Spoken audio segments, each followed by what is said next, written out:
It's been a while since I made a new progression video, and I'm getting pretty close to soloing C10, so without further ado, here's the progress I made since the last video. To start it off, I got to level 272 using the Tomato Festival event.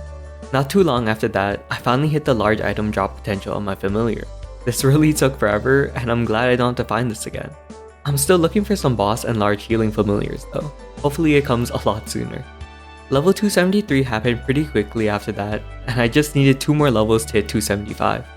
During the Go West event, I hyperburned a Night Lord. One, because I thought it would be pretty cool to one burst an opponent later on, and this was the best choice. Also because I really liked the class. After hitting level 254, I used the XP vouchers to hit level 260. Once my Night Lord was level 260, I noticed that my Legion was really close to 9,000, so the next goal was to get there. With the remaining XP vouchers, I used it on my characters to get them from level 210 to 215. Fun fact, this is also a really cost-efficient level range to use vouchers on. I was able to get 3 characters to 215 this way and 1 level on my 0 class. The last 2 levels I used Magnificent Growth Potions, and with that, I finally hit 9k Legion. In the following weeks, the Dreaming Bell dropped during a hard Lucid run. I sure hope nothing bad happens to it later on. With 1 more Monster Park Extreme, I hit level 274. Just 1 more level to go. The 5, 10, 15 Starforce event also came around, and saying I made gains is an understatement. This was probably the most blessed event I ever had. My whole goal was to get my arcanes to at least 20 stars, and I actually did it. All of my arcanes got to 21 stars, except my weapon, which I opted to leave out. I may come back to it a bit later. This was absolutely huge, and I even cubed an amazing potential on my secondary, thanks to the viewers who told me I should recube it. I started this event off with 83 million combat power and ended with 107 million. A 24 million increase is not bad in my book. Also, I boomed both my Dreamy Belt and Berserk, but we don't talk about that. Now that I'm using a Twilight Mark, I decided to convert my Guardian Angel Slime Ring to its Dawn version, giving me the Dawn Boss Set 2 effect.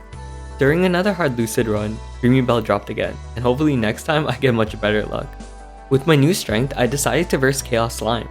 It wasn't too hard, but it had a ton of HP and was a lot more annoying. I'll probably stick to normal slime on the weeks I don't have the time to boss.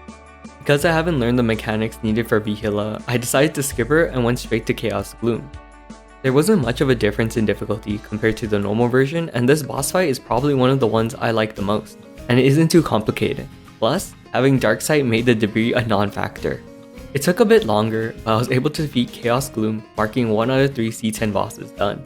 My weekly boss crystal total also increased to 3,800,000,000 Mesa. After a couple weeks of bossing, I was able to get both the Endless Terror Ring and another Berserk to drop. I've been having really good luck with the drop rate, and I really think the large item familiar is the reason. Love your big drop.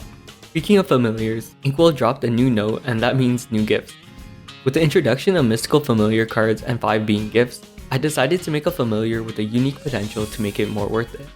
It took a while to rank up, but it finally did. I was looking to get some boss damage, I didn't, but I was lucky enough to get my first large healing familiar, not too bad. Also, I made my Night Lord, Hero, Wind Archer, Bowmaster, and Buccaneer into normal Lomian mules. They were really strong for the longest time and it seemed like a waste not to do so. Finally, I did one last high mountain and got to level 275. This was an amazing couple of months and I gained so much, from the amazing Starforcing sessions to all the boss drops and my familiars. With me almost being able to complete C10, I'm getting closer to liberating. My solo play will come to an end. I'll probably party to beat the Black Mage and solo the rest of the Liberation quest. I have a good feeling that the next progression video will be the last before Liberation. Thanks for watching, and there's still one more thing I need to do.